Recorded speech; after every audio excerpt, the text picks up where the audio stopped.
नमस्कार व्यूअर्स, मैं हूं अमीश देवगन और स्वागत है आपका इस विशेष एडिशन में। आज मेरे साथ एक बेहद खास व्यक्ति हैं। इनके शब्दों में जादू है या फिर कहे तो राष्ट्रवाद कूट कूट कर भरा है। ये हर मुद्दे पर अपनी बेबाक राय रखते हैं। सत्य और तथ्य बोलने की इनकी जिद इन्हें अक्सर विवादों में भी फंसा देती है। जोरदार तालियों के साथ स्वागत कीजिए राइटर, पोएट और मेरे दोस्त, पहचानिए कौन? तलवारों पे सरवार दिए, अंगारों में जिस्म जलाया है, तब जाके कहीं हमने सर पे ये केसरी रंग सजाया है। स्वागत करिए मनोज मुंतशिर का। स्वागत करिए मनोज मुंतशिर का। बहुत आभार, बहुत आभार। तो मनोज जी, आज आप तैयार हैं सवालों के बाढ़ झेलने के लिए? एक आरोप पत्र भी हमने तैयार किया है आपके लिए। अब जो आपने तैयार किया है वो झेलना ही पड़ेगा जी। कुछ ऑडियंस तो यह है, लेकिन टेलीविजन स्क्रीन के उस पार करोड़ों आपके प्रेमी आपको देखेंगे, करोड़ों दर्शक आपको देखेंगे। उम्मीद है कि आज आप अपने आप पर लगे हर आरोप का आप जवाब भी देंगे। सफाई नहीं दूंगा, जवाब दूंगा जी। तो बहुत बहुत स्वागत मनोज मुंतशिर का। तेरी मिट्टी में मैं मिल जावा मॉडर्न इंडिया का वो गीत है जिसे सुनकर किसी के भी, आपके भी स्टूडियोज में रोंगटे खड़े हो जाएंगे। ये वही गीत है जिसने दुनिया को बताया कि मनोज मुंतशिर नाम का एक व्यक्ति क्या लिख सकता है। क्योंकि जब इस गीत को अवार्ड फंक्शंस में उचित सम्मान नहीं मिला तो उन्होंने अपनी इंडस्ट्री के खिलाफ मोर्चा भी खोल दिया था। ये वही मनोज मुंतशिर है जो मुखर होकर मुगलों का गुणगान करने वालों पर सवाल उठाते हैं, और शायद यही वजह है कि इन पर अक्सर राजनीति से प्रेरित होने का और एक विशेष विचारधारा से जुड़े होने का ठप्पा लगाने की पुरजोर कोशिश रहती है। जिन मुद्दों पर बड़े बड़े सेलिब्रिटी बोलना अवॉइड करते हैं, मनोज मुंतशिर इन मुद्दों पर चुप रहना अवॉइड करते हैं। हालांकि इसके बाद इन्हें ट्रोल भी किया जाता है, विवादों में भी फंसाया जाता है, पुतले भी जलाए जाते हैं। मनोज मुंतशिर आज अनप्लग्ड हमारे बीच होंगे, हमारे सवालों का जवाब देंगे, अपने आरोपों पर भी जवाब देंगे जो उन पे आरोप लगेंगे। हम इनसे विवादों पर भी बात करेंगे, हम उनसे मुगलों से जो उनकी नाराजगी है उसको भी जानेंगे, मां की ममता की गहराई को भी समझेंगे, एक क्रांतिकारियों को जातियों के बंधन में बांधने की वजह भी तलाश करेंगे। साथ ही पूछेंगे कि क्या मनोज मुंतशिर राजनीतिक में हाथ आजमाने की अब तैयारी कर रहे हैं। मतलब साफ है कि आज का शो बेहद खास होने वाला है, क्योंकि इसमें राष्ट्र, राष्ट्रहित और राष्ट्रवाद की बात भी होगी और देश के इतिहास की भी बात होगी, रामचरितमानस की भी बात होगी और देश के हर मुद्दे पर भी बात होगी। तो स्वागत करिए मनोज मुंतशिर का।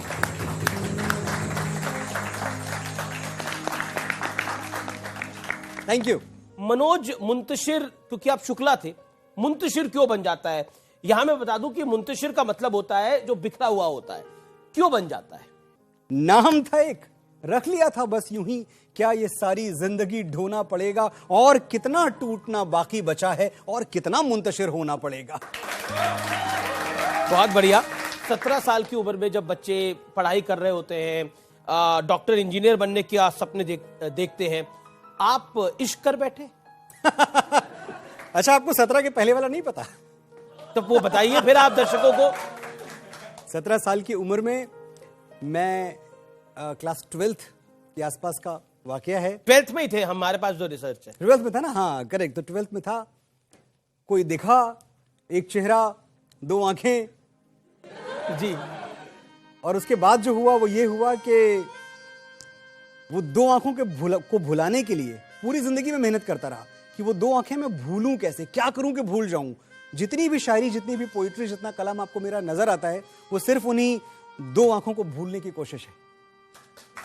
ये सवाल, अच्छा, ये कहानी क्या थी कि उनके घर वालों ने भी आपको ठुकरा दिया?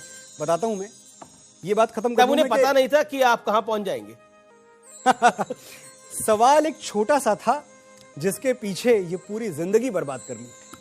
जी। सवाल एक छोटा सा था जिसके पीछे ये पूरी जिंदगी बर्बाद कर ली, भुलाऊं किस तरह वो दोनों आंखें किताबों की तरह जो याद कर ली।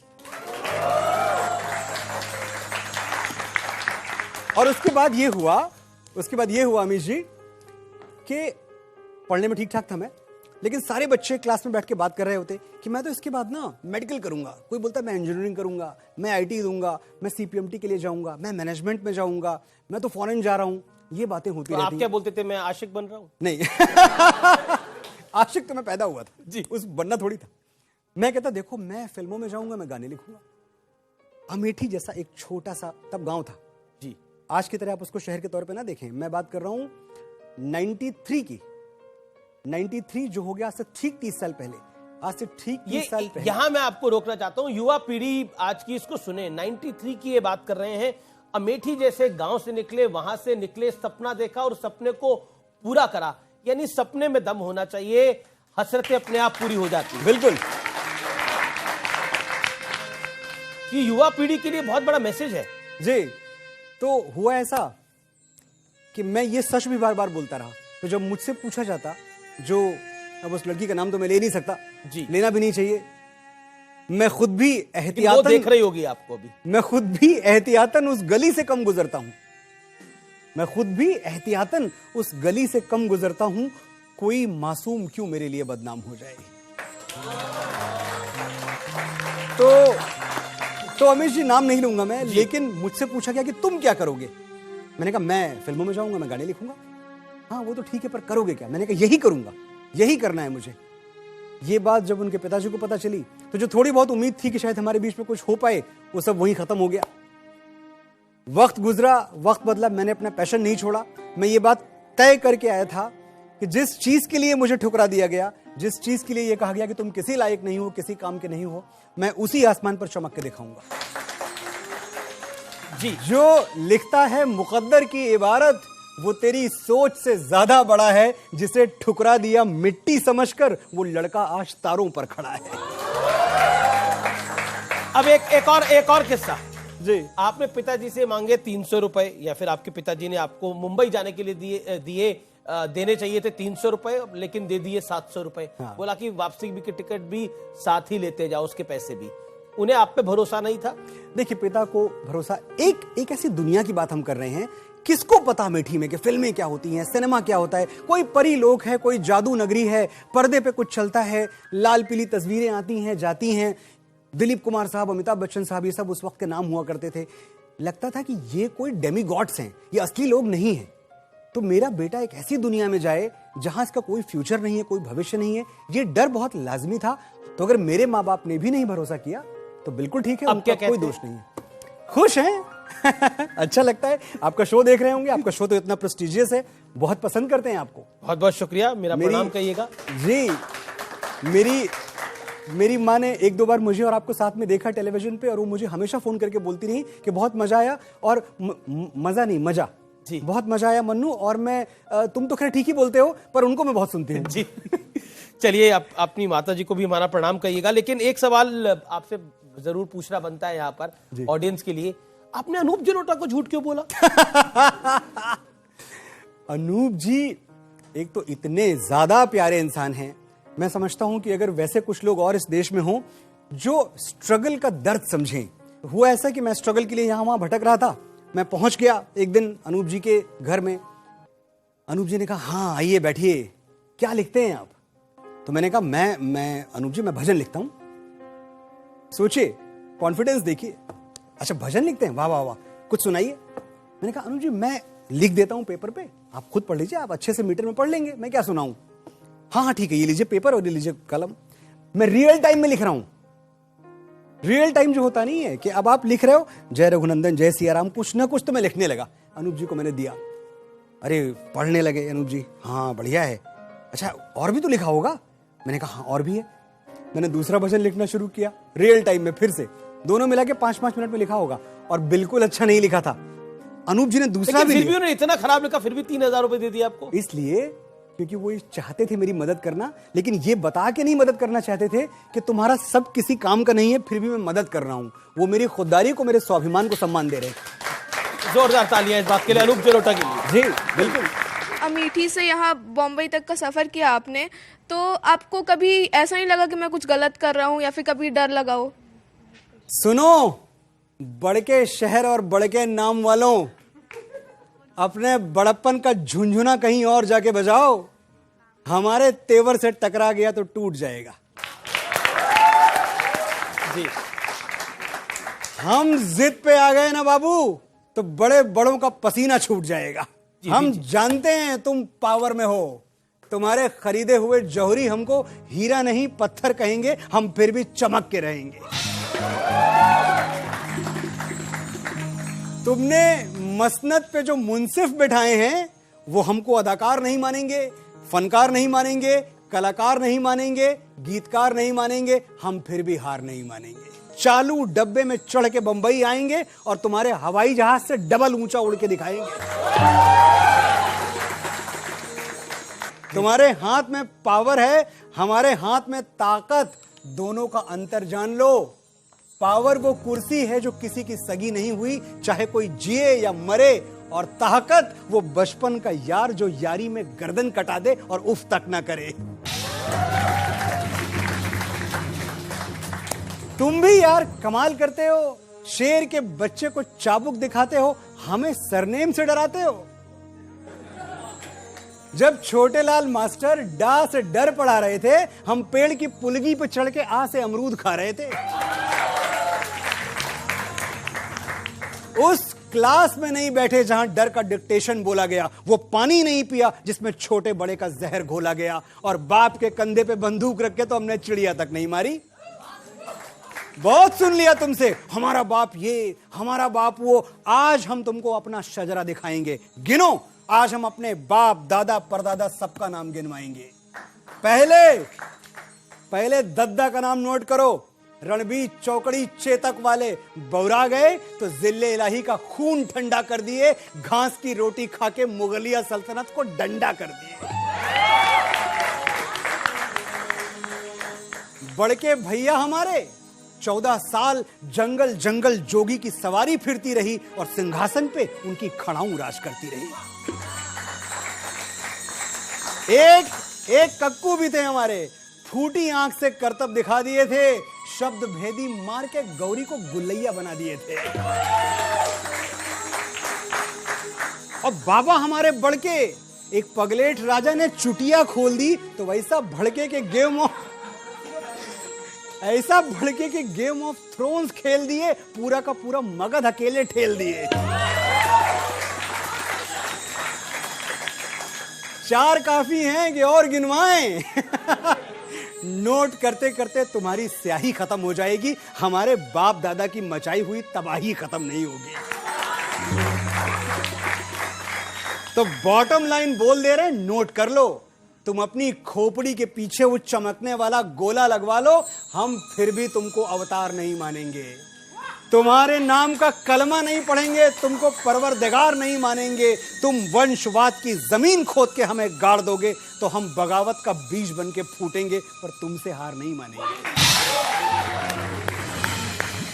बहुत शानदार, बहुत शानदार।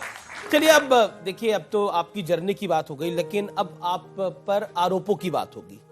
आरोप नंबर 1 ये है कि आप इतिहास को एक तरफा देखना चाहते हैं, जिसमें महाराणा प्रताप की तो बात हो, हिंदू राजाओं की तो बात हो, लेकिन मुगलों की बात ना हो। जो लोग भुला देते हैं इतिहास को अपने, उन लोगों का भूगोल भी बाकी नहीं रहता। आप सभ्यताएं उठा के देख लीजिए, जहां लोगों ने इतिहास पढ़ना छोड़ दिया, इतिहास से सीखना छोड़ दिया और सच्चे इतिहास से मुंह मोड़ लिया, वो कल्चर्स, वो सिविलाइजेशंस नष्ट हो गई। हमें बार बार बताया जाता है, पढ़ाया जाता है, गांधी को किसने मारा, गांधी को किसने मारा। बिल्कुल आप बताइए कि गांधी को किसने मारा, लेकिन गुरु तेग बहादुर साहिब के बेटों को किसने मारा, यह कब बताओगे आप? ये आप इतिहास में क्यों नहीं लिखते? आप मुझे बताते हैं कि भाई ताजमहल इन्होंने बनवा दिया, कुतुब मीनार इन्होंने बनवा दी। ठीक है, सोमनाथ किसने तोड़ा, मथुरा किसने तोड़ा? एक ऐसा देश जहां राधा कृष्ण की प्रेम कहानी है, एक ऐसा देश जहां नल दमयंती की प्रेम कहानी है, एक ऐसा देश जहां शिव पार्वती से बड़ी क्या प्रेम कहानी हो सकती है। 7 बार जन्म लेती है।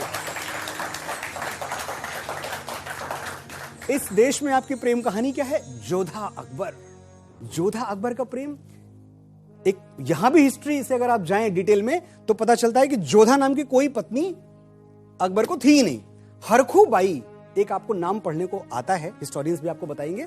हरखू बाई आमेर के राजा भारमल की बेटी थी जी। उसके डिटेल में आप जाएंगे तो पता चलेगा कि डरा धमका के, बिकॉज अकबर को प्यार हो गया, बहुत खूबसूरत थी हरखू बाई, डरा धमका के भाई या तो तुम्हारे बाप की मैं किंगडम छीन लूं या तुम मेरी हो जाओ।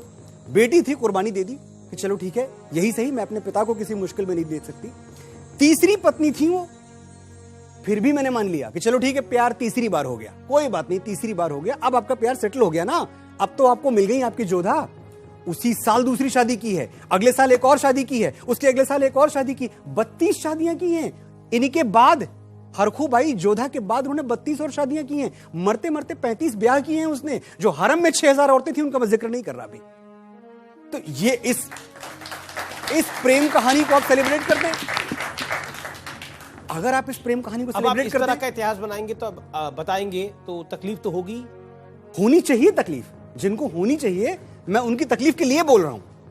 आप ये देखते हैं, मैं समझता हूं प्यार क्या है। मेरे लिए प्यार वो है जो राजा रतन सिंह से महारानी पद्मावती ने किया, उसे मैं प्रेम समझता हूं। जलती हुई चिता में कूद गई, अलाउद्दीन खिलजी को अपने आंचल का एक तार नहीं छूने दिया, इसे कहते हैं प्रेम। मुझसे पूछेंगे प्रेम क्या है? प्रेम वो है जो भगवान श्री राम ने अपनी प्राण प्रिय पत्नी सीता से किया, समुद्र के सीने पे पुल बांध दिया। दुनिया के सबसे बड़े अत्याचारी से, सबसे बड़े आतताई से भालू और वानरों की सेना लेकर लड़ गए, अपनी पत्नी के प्राण बचाने थे, अपनी पत्नी को छुड़ाना था। यह प्रेम हुआ। और अभी भी लग रहा है कि भाई आप तो बड़ी दूर की बात कर रहे हो, तो मैं नजदीक की बात कर लेता हूं। प्यार वो है जो दशरथ मांझी ने अपनी पत्नी से किया था, छेनी हथौड़ी लेके पहाड़ काट डाला। ये प्यार है। आप किस झूठ पे जीने के लिए मुझे मजबूर कर रहे हैं? ग्लोरीफाइड डकैत क्यों कहते हैं आप इनको, मुगलों को? ये ग्लोरीफाइड क्यों आए डकैत, थे? ये नई टर्म दे दिया आपने। ये क्यों आए थे? चलिए आज हम एक बात समझते हैं। ये आपके यहाँ ताजमहल बनवाने आए थे? क्यों आए थे आपके यहाँ? मैं जानना चाहता हूं। ऑडियंस के लिए लूट भाई आए थे। हाँ, तो देख लिए ऑडियंस बोल रही है। अगर आप इतने कहते हैं, भाई आपके पास तो ना ये आर्किटेक्चर होता, ना आपके पास म्यूजिक होता, कुछ होता ही नहीं अगर आपके पास ये मुगल्स ना आ गए होते, अगर ये खिलजी ना आ गए होते। मुझे इतनी हंसी आती है, म्यूजिक का जो पहला शास्त्र है सामवेद, वो हमने लिखा है, और म्यूजिक तुमने हमको सिखाया।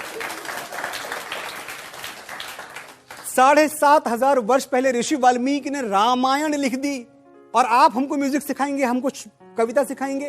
कालिदास ने 2,500 साल पहले मेघदूत लिख दिया, तुम हमको शायरी सिखाओगे। जब तक हम अलिफ बे में ना लिख दें तब तक हम पोएट नहीं हुए, तब तक हम कवि नहीं हुए। ये तरीका गलत है ना। मुझे आपके वजूद से कोई प्रॉब्लम नहीं है, लेकिन आप जब मुझे ये सब बताना शुरू करेंगे तो मुझे एतराज होगा। जब आपसे पूछा जाए कि आप कौन हैं, तो आपको कहना चाहिए कि देखो हमारी ओर, पहचानो हमें, हम वही हैं जो बाण भेद के धरती से धारा निकाल दिया करते हैं।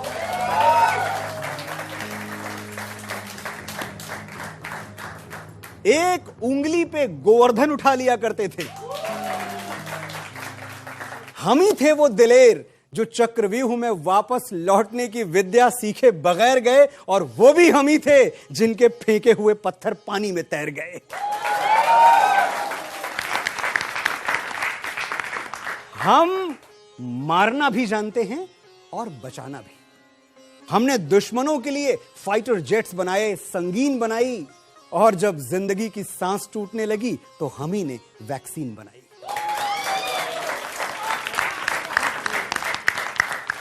और लिख दिया उस वैक्सीन पे। कभी आप वैक्सीन का पर्चा लगवाने के बाद ध्यान से पढ़िएगा क्या लिखा हुआ है।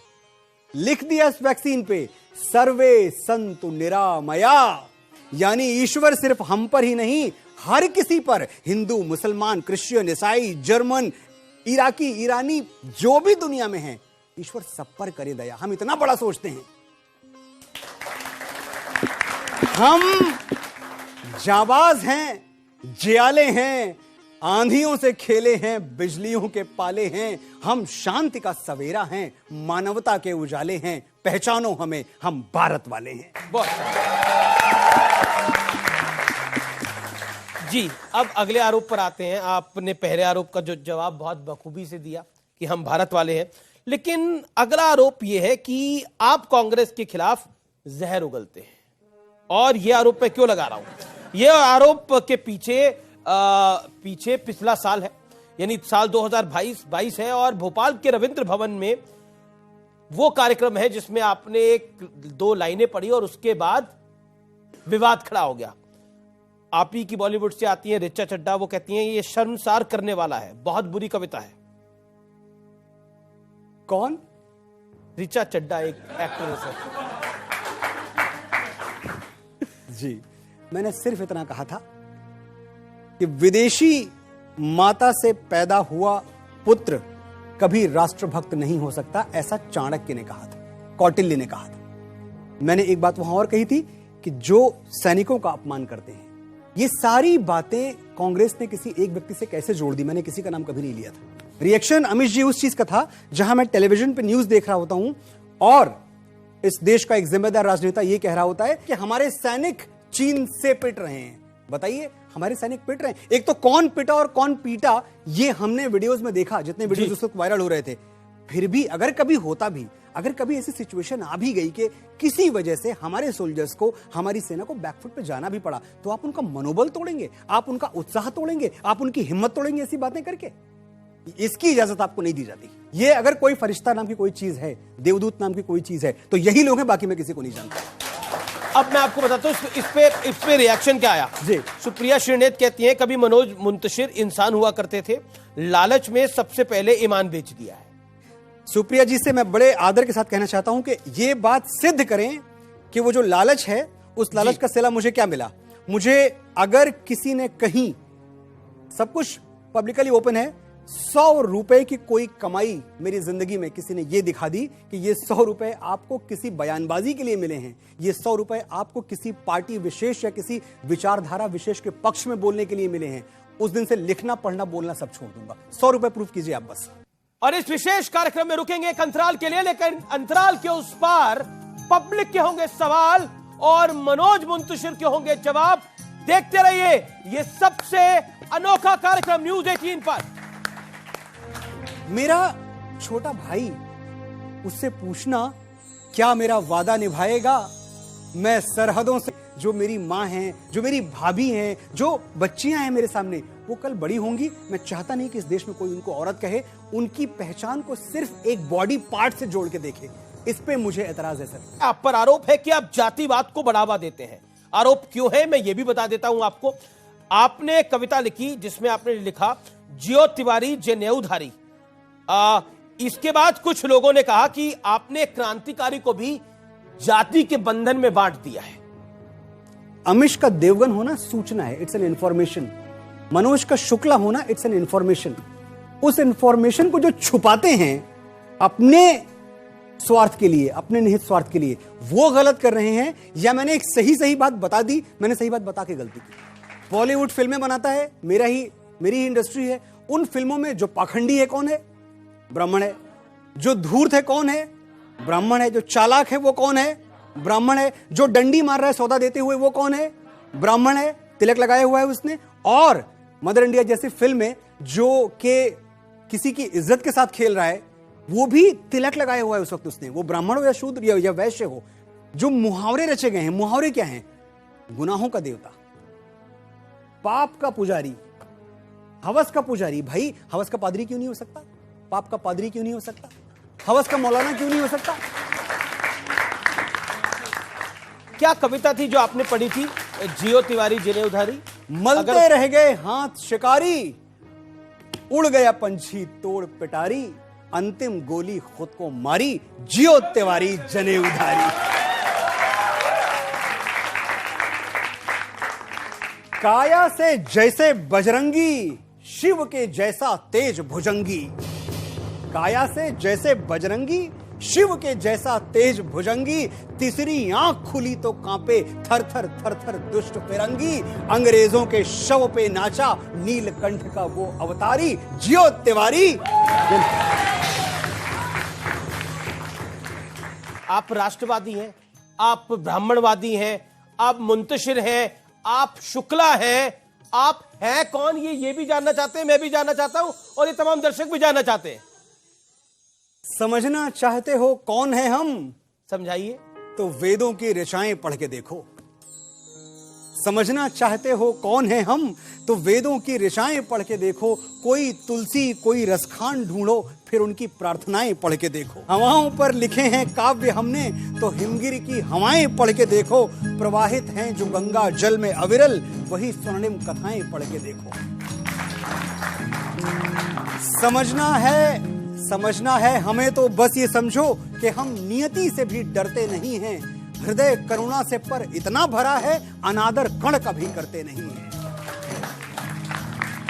हमारी उंगलियों में वो तड़प है कि बंसी सुन के राधा नाचती थी। हमारी उंगलियों में वो तड़प है कि बंसी सुन के राधा नाचती थी। उसी उंगली पे लेकिन चक्र डोला तो धरती भय से थरथर कांपती थी।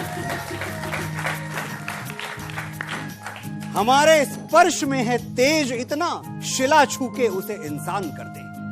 अहिल्या, भगवान श्री राम की कथा याद आती है आपको? ये है हमारा परिचय, मेरा भी, आपका भी, इन सब का भी। हमारे स्पर्श में है तेज इतना, शिला छू के उसे इंसान कर दें। हमारी प्रार्थना में है शक्ति इतनी कि हम पाषाण को भगवान कर दें। हम ही वो शिव हैं जो विषपान करके समूचे विश्व का कल्याण कर दें। हम ही वो रुद्र है जो नेत्र खोलें तो तीनों लोक को शमशान कर दें। सनातन से हैं इतने स्वाभिमानी, अखिल ब्रह्मांड को हैरान कर दें।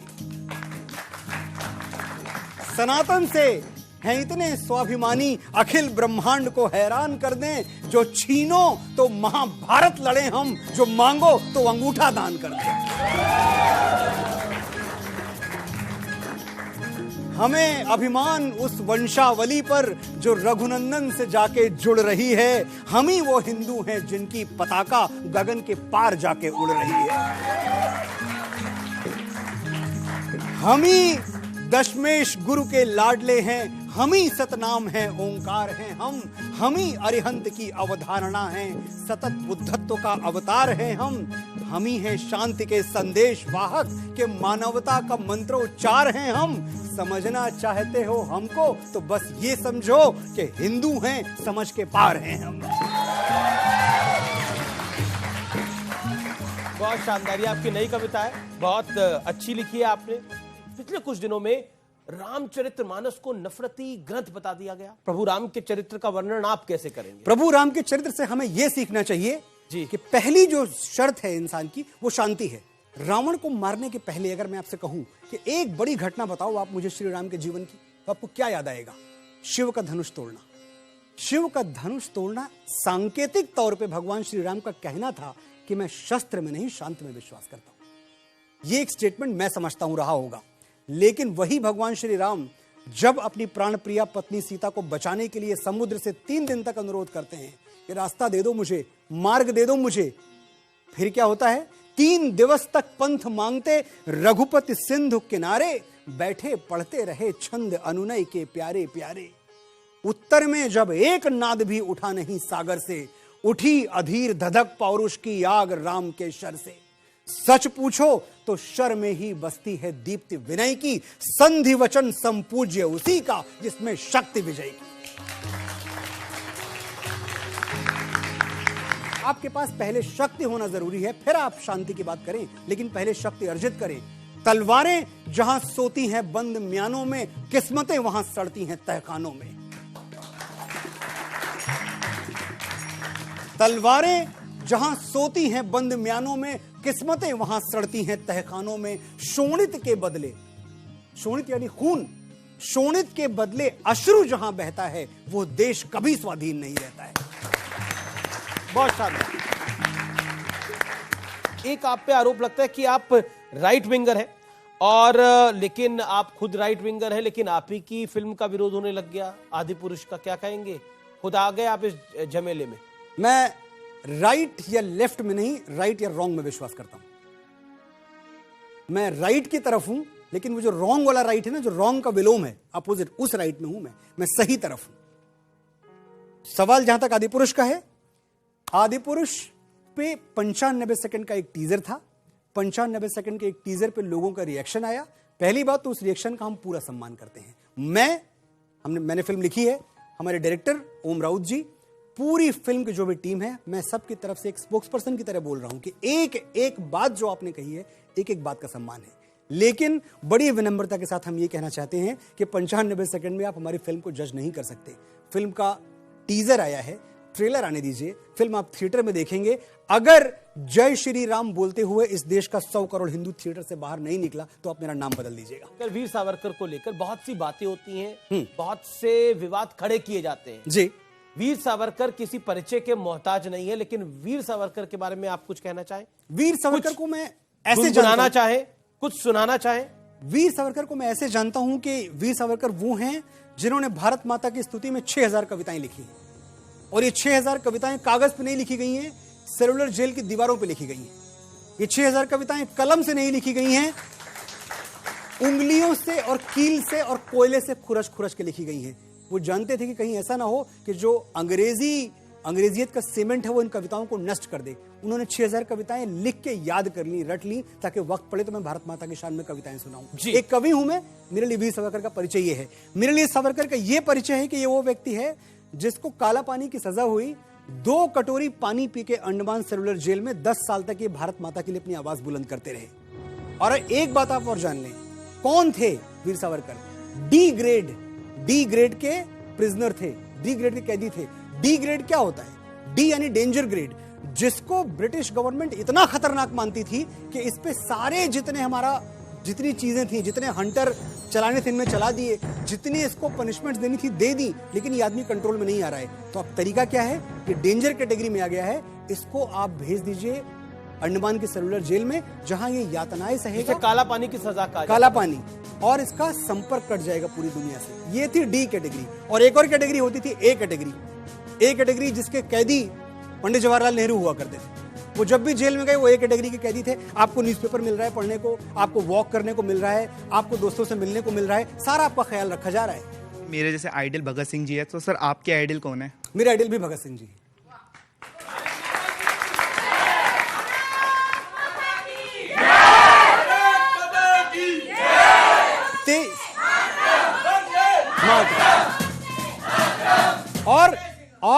और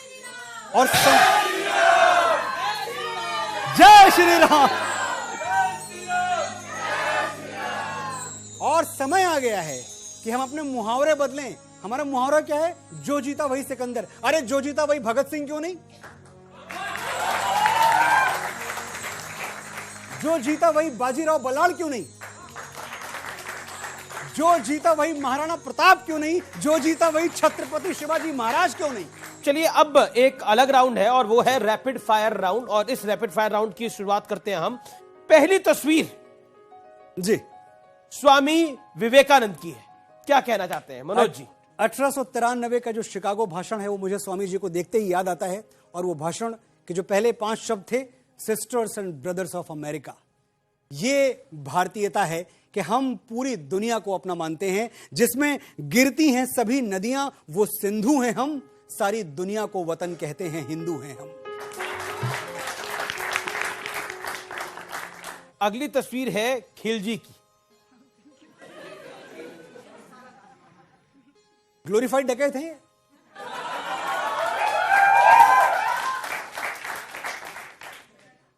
ये वो हैं, इन्हीं की सल्तनत को डंडा कर दिए थे। हाँ, मतलब ये तो नहीं थे उस वक्त, लेकिन हाँ जो इनके आगे आने वाले बाप दादा थे जी। अगली तस्वीर महाराणा प्रताप की।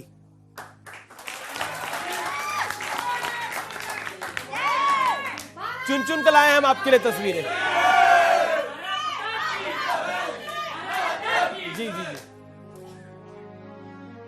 महाराणा प्रताप जब जंगलों में थे, जब घास की रोटी खा रहे थे, एक ऐसा वीर जिसको दुनिया में कोई ताकत झुका नहीं पाई, एक दिन खाली इनके जीवन में ऐसा आया था जब महाराणा प्रताप की हिम्मत टूटी थी। मैं आज बताना चाहता हूं वो दिन क्या था। इनकी बेटी जब रोने लगी और इनकी बेटी ने रो के कहा कि मैं तो महलों में रहती थी, मेरे सामने 52 तरह के पकवान आते थे, आज इतने दिन हो गए मैं पानी पी के जी रही हूं, अब जब मैं पानी पीती हूं तो मेरे पेट में चोट लगती है, मुझे कुछ खाने को चाहिए। ये वो दिन था जब पहली बार महाराणा प्रताप ने कहा कि मैं संधि पत्र लिख देता हूं, शायद ये लड़ाई मुझसे नहीं लड़ी जाएगी, मैं दुनिया में सब कुछ देख सकता हूं लेकिन अपने बच्चे के साथ ऐसा होता हुआ नहीं देख सकता। उस दिन महारानी जो कि महाराणा प्रताप की पत्नी थी, उन्होंने आके उनका हाथ रोका था और जो कहा था, मैं चाहता हूं उसी तरह से मैं इनको परिभाषित करूं। महारानी ने कहा था महाराणा प्रताप से कि तू प्राण सनातन का है, तू मानवता का जीवन है। तू प्राण सनातन का है, तू मानवता का जीवन है, तू सतियों का आंचल है, पावनता का धन है, तू भारत का गौरव है, तू जननी सेवा रत है, सच कोई मुझसे पूछे तो तू ही तू भारत है। अगली ये महाराणा थे। विश्वास मुझे निजवाणी का है, राजपूत कुल प्राणी का, वो झुक सकता है वीर नहीं यदि दूध पिया छत्राणी का। अगली तस्वीर छत्रपति शिवाजी महाराज की। छत्रपति शिवाजी महाराज के पहले जयकारा लग जाए। छत्रपति शिवाजी महाराज की। छत्रपति शिवाजी महाराज मर्द मराठा थे। और जब हम ये एक बड़ी गलतफहमी हमें है, और वो गलतफहमी हमें ये है कि भाई मुगल्स थे, मुगल्स के बाद अंग्रेज आ गए। हम बड़े कन्वीनियंटली इस नैरेटिव को हमने एक्सेप्ट कर लिया है कि मुगल्स और अंग्रेजों के बीच में एक छत्रपति शिवाजी महाराज भी थे, जिन्होंने एक्चुअली उस वक्त पूरे भारत का जो साम्राज्य है वो मुगलों से वापस ले लिया था। अगली तस्वीर जो आ रही है, हाँ, वो औरंगजेब की है। क्या कहना चाहते हैं आप इनके बारे में? इन्होंने अपने पिता को अपने भाई का कटा हुआ सिर भेजा था। हाँ, इन्होंने पिता को भाई का कटा हुआ सिर भेजा था। इन्होंने अपने पिता को कैद कर लिया था। इन्होंने फतवा आलमगीरी लागू किया था। इन्होंने जितने मंदिर तोड़े हैं उनकी अगर आज हम एक लिस्ट बनाने पे लग जाएं तो शायद बरसों बरस निकल जाएंगे। इस जनेऊ जलाते थे, ये जनेऊ जलाते थे। और इस देश के शायर क्या लिखते हैं? इस देश में शायर भी ऐसे हैं जो इनको ग्लोरीफाई करते हैं। मुनव्वर राणा साहब लिखते हैं कि वजारत चंद घंटों की, महल मीनार से ऊंचा, मैं औरंगजेब हूं अपने लिए खिचड़ी बनाता हूं। ये ग्लोरीफाई कर रहे हैं मुनव्वर राणा साहब इनके बारे में लिख के। इस आदमी के जो अपने भाई का सर काटता है, अपने पिताजी को जेल में भेजता है, जो अपने भाई के सर काटता है, जो गुरु तेग बहादुर के साहिबजादों का कत्ल करवाता है। कहां से हम जाएंगे, कहां तक रुकेंगे? जिस आदमी ने मथुरा तोड़वा दिया, जिस आदमी ने हमारे काशी का क्या हाल कर दिया, इस आदमी को अगर आप किसी भी तरह से भारत का बेटा, भारत का पुत्र, भारत की संतति मानते हैं तो मैं समझता हूं कि इससे बड़ी मूर्खता दुनिया में कोई और कुछ अन्याय है ये। या अब अगली तस्वीर जो है, हाँ, वो है देश के प्रधानमंत्री की। क्या कहना चाहते हैं? हमारे सीने में हवन कुंड की चिंगारी है, टिमटिमाने और बुझने के दिन गए, अब धधकने की तैयारी है। याद रखिएगा, 19वीं सदी ब्रिटेन की थी, 20वीं अमेरिका की, 21वीं हमारी है। अगली तस्वीर जो है वो पठान फिल्म की है और आदि पुरुष की है। क्या बायकॉट कल्चर सही है? बायकॉट कल्चर, जैसा कि मैंने पहले कहा, एक सही शुरुआत थी जो अब गलत हाथों में है। गलत हाथों में जी। अगली तस्वीर आपके फेवरेट, आपको बड़ा पसंद करते हैं वो। ये साहब, इनको वंदे मातरम पे एतराज है। जो तोले दिल के रिश्तों को बना है वो तराजू क्या? अगर दोनों ही भाई हैं तो फिर मैं क्या, तो फिर तू क्या? ये मिट्टी तेरी भी मां है, ये मिट्टी तेरी भी मां है, ये मिट्टी मेरी भी मां है, तो मां को सर झुकाने में मुसलमान और हिंदू क्या? क्योंकि मां की बात हुई और मां पर जो आपकी कविता है वो इस देश का हर नागरिक सुनना चाहता है। क्या कहेंगे और कैसे सुनाएंगे? इस बात से बड़ा कोई सच नहीं है कि मां से पवित्र और मां से महान कोई हो नहीं सकता। देखो, मैं मानता हूं कि दुनिया में कोई रिश्ता छोटा या बड़ा नहीं होता, लेकिन मेरी मां के बराबर कोई और खड़ा नहीं होता। और क्यों ऐसा है? मैं मानता हूं कि दुनिया में कोई रिश्ता छोटा या बड़ा नहीं होता, लेकिन मेरी मां के बराबर कोई और खड़ा नहीं होता। मेरे इंतजार में खुली आंखों से बस वही सो सकती है। मैं रात के 2 बजे घर आता हूं, मन्नू घर आ गए, कुछ खाया, 2 बजे जाग रही और खा के आया हूंगा, पर जब तक मैं कह न दूं कि मैंने कुछ खाया हुआ है, हाँ मम्मी आप सो जाओ, तब तक सोएंगी नहीं। मेरे इंतजार में खुली आंखों से बस वही सो सकती है। मेरे दुख में मुझसे ज्यादा बस वही रो सकती है। माथा चूम के मुकद्दर बदल देने का जादू उसी को आता है, और उसी का हाथ है जो थर्मामीटर से भी ज्यादा करेक्ट टेम्परेचर बताता है। मैंने रिश्तों की तमाम किताबें पढ़ के देख ली, पहले पन्ने पर मां का ही नाम लिखा था। वो मुझ पे तब से जान देती है जब मैं प्रेगनेंसी स्ट्रिप पर सिर्फ एक लकीर बन के दिखा था। हिसाब लगा के देख लो, दुनिया के हर रिश्ते में कुछ अधूरा आधा निकलेगा। एक मां का प्यार है जो दूसरों से 9 महीने ज्यादा निकलेगा। और जब आप अपनी मां के पास जाएं, उनके साथ वक्त बिताने, उनके पैर दबाने, उनके साथ बहुत अच्छा सा टीवी देखें। आप, मैं कह रहा हूं कुछ और ना करें, लेकिन शाम को जब आप घर लौटते हैं तो आधे घंटे टीवी उनके साथ देखें। आप उनको जोर से गले लगाएं। वहां तक जब आप जाएं तो एक बार उनके भी पैर छूते हुए आइएगा, जिनके कुर्बानियां, जिनके त्याग लिखने के लिए इतिहासों को स्याही नहीं मिली। जब इस देश में पिता की बात होती है, सिनेमा चुप है, लिटरेचर खामोश है, कोई कहता ही नहीं कुछ उनके बारे में। ऐसा लगता है जैसे पिता नाम की चीज एग्जिस्ट ही नहीं करती। और कौन पिता? वो पिता जो खुशियों के दिनों में हमारा पहला एटीएम है और मुश्किल के दिनों में हमारी फर्स्ट लाइन ऑफ डिफेंस। हम एक ऐसे देश में हैं जहां बड़ी से बड़ी मुश्किल बगैर हमारे पिता को चीरे हुए हम तक नहीं पहुंच सकती। ऐसी ढाल हमारे पास है।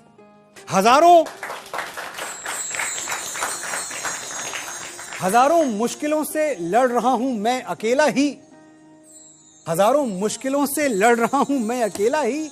दुआएं साथ हों जिसके, उसे लश्कर नहीं लगता। मेरे बाबूजी बूढ़े हैं मगर अब भी ये आलम है, वो मेरे पास होते हैं तो मुझको डर नहीं लगता। मैं डरता नहीं, किसी मुश्किल, किसी आफत, किसी बला से नहीं डरता। मैं जानता हूं अगर मेरा वक्त बिगड़ जाएगा, अगर मेरे पैरों में दुख का कांटा गड़ जाएगा, तो कोई है जो मेरे लिए भगवान से भी लड़ जाएगा। जब तक वो झुर्रियों भरे हाथ मेरे सर पे हैं, मेरा गुरूर जिंदा है, मेरा रुआब जिंदा है। कयामत भी आ जाए तो मेरा क्या बिगाड़ेगी, अभी मेरा बाप जिंदा है।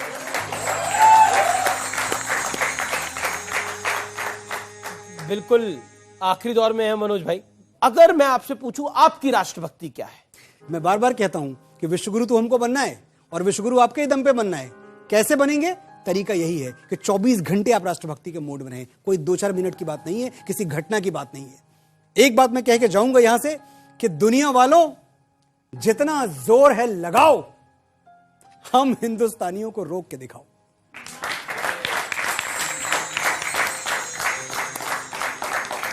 दुनिया वालों, जितना जोर है लगाओ, हम हिंदुस्तानियों को रोक के दिखाओ। हम 75 साल पहले नहीं रुके, जब मिट्टी में घिसट रहे थे, घुटनों पे रेंग रहे थे।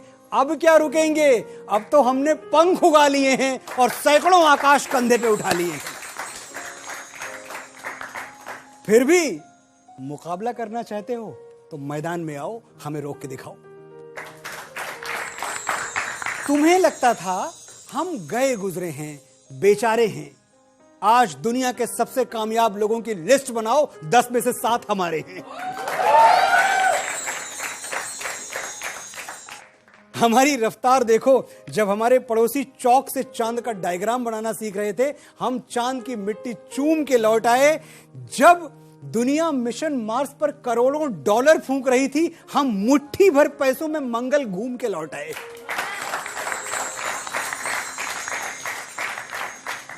भट्टियां कितनी भी बड़ी बना लो, हम अग्निपुत्रों के बिना आग कहां से लाओगे? जो कृष्ण की तरह तुम्हारी तरक्की का रथ हांके, वो प्रतिभा, वो दिमाग कहां से लाओगे? बैठे रहो गूगल और ट्विटर खोल के, पिचाई और पराग कहां से लाओगे? हम झोपड़ों के चिराग, हम किसानों की संतानें, मेहनत कशों की औलाद, हौसलों का हस्तिनापुर हम ही बसाएंगे। हमारा एक कोहिनूर अंग्रेज लूट ले गए तो क्या हुआ? अभी यहां 135 करोड़ कोहिनूर बाकी हैं। हम धरती तोड़ के निकलेंगे, आसमान तक चमचमाएंगे। 270 करोड़ बाजू हैं हमारे। आओ हमारी ताकत आजमाओ, हमें रोक के दिखाओ। बहुत शानदार, बहुत शानदार।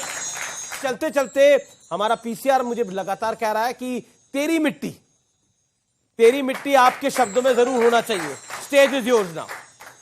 तेरी मिट्टी जितना आपने सुना है सिर्फ उतना नहीं है। तेरी मिट्टी कहीं और जन्मा है। जहां जन्मा है आपको वो मूल आज आपको बता रहा हूं मैं। वो चिट्ठी ये होगी कि सरहद पे गोली खा के जब टूट जाए मेरी सांस, मुझे भेज देना यारों मेरी बूढ़ी माँ के पास। बड़ा शौक था उसे मैं घोड़ी चढ़ूं, धमाधम ढोल बजे, तो ऐसा ही करना, मुझे घोड़ी पे लेके जाना, ढोलकें बजाना, पूरे गांव में घुमाना और माँ से कहना बेटा दूल्हा बन के आया है। बहू नहीं ला पाया तो क्या, बारात तो लाया है।